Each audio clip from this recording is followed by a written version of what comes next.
പശ്ചിമ ബംഗാൾ മുഖ്യമന്ത്രി മമതാ ബാനർജിക്ക് തിരിച്ചടി. മമത സർക്കാർ വിതരണം ചെയ്ത ഒബിസി സർട്ടിഫിക്കറ്റുകൾ കൽക്കത്ത ഹൈക്കോടതി മരവിപ്പിച്ചു. അനധികൃതമായി ഒബിസി സർട്ടിഫിക്കറ്റുകൾ വിതരണം ചെയ്തു എന്ന് ചൂണ്ടിക്കാട്ടിയാണ് കോടതി ഉത്തരവ്. 2010 ശേഷം വിതരണം ചെയ്ത സർട്ടിഫിക്കറ്റുകളാണ് മരവിപ്പിച്ചത്. വിവരങ്ങളുമായി ഗൗതം ചേരുന്നുണ്ട്. ഗൗതം, ഈ ഒബിസി സർട്ടിഫിക്കറ്റുകൾ കൊൽക്കത്ത ഹൈക്കോടതി മരവിപ്പിച്ച സാഹചര്യം എന്താണ്? കോടതിയുടെ നിരീക്ഷണം എന്താണ് ഉണ്ടായത്?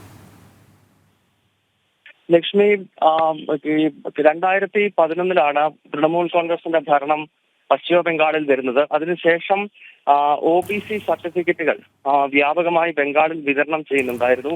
അത് അനധികൃതമായി പലരും ഈ സർട്ടിഫിക്കറ്റുകൾ കൈപ്പറ്റി എന്നാണ് ഇപ്പോൾ കൊൽക്കത്ത ഹൈക്കോടതി കണ്ടെത്തിയിരിക്കുന്നത്. നേരത്തെ ഈ ഒബിസി സർട്ടിഫിക്കറ്റുകൾ വിതരണം ചെയ്യുന്നതിനെ ചോദ്യം ചെയ്തുകൊണ്ട് ചില ഹർജികൾ കോടതിയുടെ പരിഗണനയിലെത്തുകയും ഇതുമായി ബന്ധപ്പെട്ടുള്ള വാദപ്രതിവാദങ്ങൾ കഴിഞ്ഞ കുറേ വർഷമായി കൊൽക്കത്ത ഹൈക്കോടതിയിൽ തുടരുകയായിരുന്നു.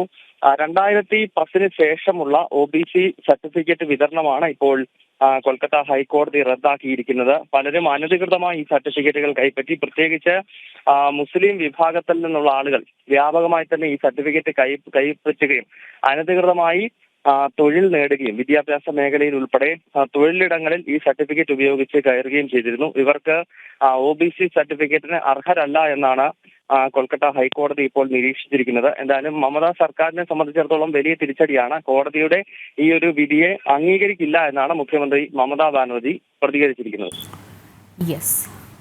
ഗൗതമാണ് വിവരങ്ങൾ നൽകിയത്.